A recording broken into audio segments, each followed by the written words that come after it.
বছর দেড়েক আগেই প্রীতম হাসান ও জেফার রহমানকে নিয়ে একটি সিনেমা বানাতে চেয়েছিলেন শিহাব শাহীন, কিন্তু অন্য কাজের ব্যস্ততায় তা হয়ে ওঠেনি। গেল ঈদে এই পরিচালকের দাগি ছবিটি মুক্তি পায়। দেশে ও দেশের বাইরের প্রেক্ষাগৃহে ছবিটি এখনও প্রদর্শিত হচ্ছে। এরই মধ্যে শিহাব শাহীন জানালেন, আগামী ঈদে কিংবা তার ঠিক পরে নতুন ছবি নিয়ে আসছেন তিনি। তুমি আমি শুধু শিরোনামের ফিল্মে অভিনয় করবেন প্রীতম হাসান ও জেফার রহমান, তবে ছবিটি বড় পর্দায় নয়, ওটিটি প্ল্যাটফর্মের জন্য তৈরি করছেন শিহাব শাহীন।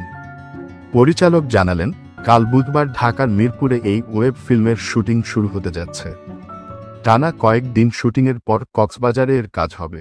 21 মের মধ্যে পুরো শুটিং শেষ করতে চান পরিচালক। প্রীতম হাসান ও জেফার রহমান দুজনেই গানের মানুষ। তাদের দুজনকে নিয়ে আলাদাভাবে দুটি ওয়েব ফিল্ম বানিয়েছেন শিহাব শাহীন।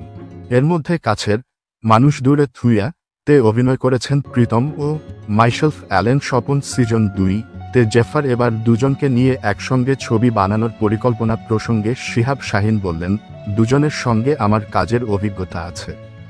প্রীতমের সঙ্গে তো একটা হিট প্রজেক্ট আছে, জেফারের সঙ্গেও কাজের অভিজ্ঞতা হলো, তাই মনে হলো দুজনকে নিয়ে এই ছবি বানাই।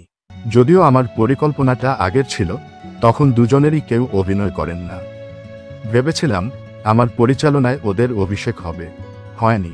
দুজনের সঙ্গে কাজ করতে গিয়ে ওদের অভিনয়ও আমাকে জুটি করে কাজটি করতে প্রভাবিত করেছে। গল্প প্রসঙ্গে শিহাব শাহীন বললেন, একটা মেয়ের স্বাধীন ইচ্ছা ঘিরে তৈরি হয় জটিলতা। এই জটিলতা ঘিরেই ছবির গল্প এগোতে থাকে। এটা বর্তমান সময়েরও সঙ্গে অনেক মিল রয়েছে।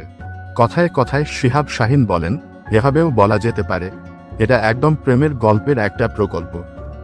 আশা করি দর্শকেরা এই গল্পে নতুনত্ব পাবে। প্রীতমকে সর্বশেষ দেখা গেছে ঘুমপড়ি ওয়েব ফিল্মে এবং জেফার অভিনয় করেছেন শিহাব শাহীনের অ্যালেন স্বপন সিজন 2 তে।